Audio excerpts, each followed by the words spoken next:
ये जो अग्निपथ और अग्निवीर के नाम से एक नया एजेंडा बीजेपी के अंदर की सरकार लेकर के आई है। पहले भी एक ऐसा एजेंडा लेकर के आई थी जिसमें देश का किसान जो था उसको 1 वर्ष तक लगातार सरकार के खिलाफ एक बड़ा आंदोलन चलाना पड़ा। जो 3 कृषि के कानून, काले कानून बनाए थे, वो भी इसी तरह थोपे गए थे। अगर उनको भी पहले पार्लियामेंट में लाकर के डिस्कस किया जाता, उस पर भी पहले पूरे देश में चर्चा कराई जाती, तो हो सकता है किसान को इतना लंबा चौड़ा आंदोलन करने की जरूरत ना पड़ती। आज भी ये इस तरह का कानून लेकर के आए। पहले इन्होंने इस देश के किसान को परेशान किया।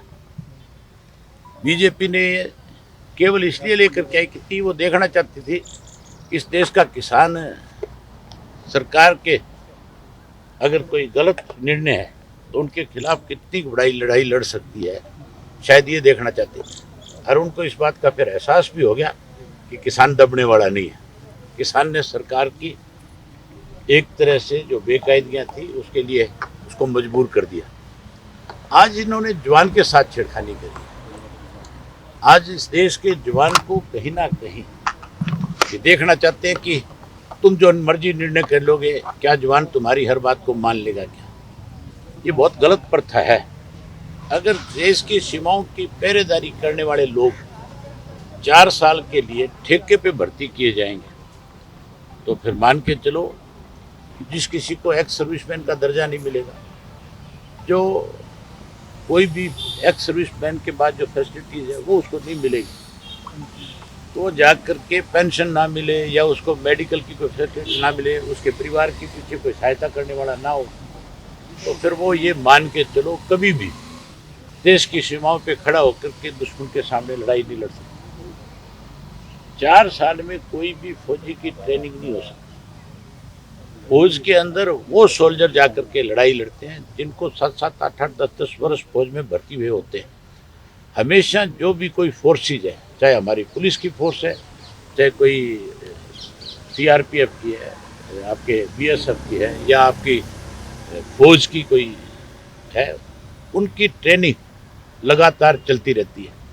हर किसी की 1 साल के बाद, 6 महीने के बाद कोई ना कोई छोटी मोटी ट्रेनिंग जो आती है और वो फिर उस ट्रेनिंग को करके कहीं ना कहीं उस पोजीशन पे जाकर के खड़े होते हैं जहां वो युद्ध जीतने लायक हो जाए। आज अमेरिका की हालत देख लो, आज आप रशिया की हालत देख लो। जिस अमेरिका ने इस तरह की प्रपोजल बनाई थी, आज किसी भी मुल्क में लड़ने के लिए गए उनको वापसी करनी पड़ी। आज रशिया पिछले 3 महीने से ज़्यादा का समय हो गया जिसकी फौज बहुत ताकतवर मानी जाती थी, आज उस रशिया को भी है वहीं खड़ा रहना पड़ गया। ये हमारी फौज को भी कमज़ोर करना चाहते हैं। हम कभी भी नहीं चाहेंगे कि इस तरह के कानून इस देश में बढ़े, इस तरह से युवा पीढ़ी की अनदेखी हो, इस तरह से नौजवान के साथ विश्वासघात हो, इस तरह से नौजवान को एजिटेशन करने पे मजबूर करे। हमने सबसे पहले इस बात का विरोध किया। आज भी महामहिम को यही लिख करके दे करके आए हैं कि आपके अंदर की सरकार से हमारी भावनाएं पहुंचाओ, वरना अन्यथा इसको नहीं रोका गया जल्दी तो हो सकता है कि नौजवान जो है, इस नौजवान के साथ छेड़खानी एक बार इंदिरा गांधी ने करी थी, एमरजेंसी लगा करके पीछे छुड़ाना पड़ा था, और उससे भी बदतर हालात इस देश के हो सकते हैं। समय रहते देश के प्रधानमंत्री जी को अपना फैसला वापस लेना चाहिए। हैरानी की बात है, आज जो स्टेटमेंट रक्षा मंत्री की तरफ से आनी चाहिए थी, आज वो रक्षा मंत्री की बजाय जो कई रक्षा विशेषज्ञ लगा रखे हैं वो स्टेटमेंट देते हैं कि हम अपना फैसला नहीं बदलेंगे।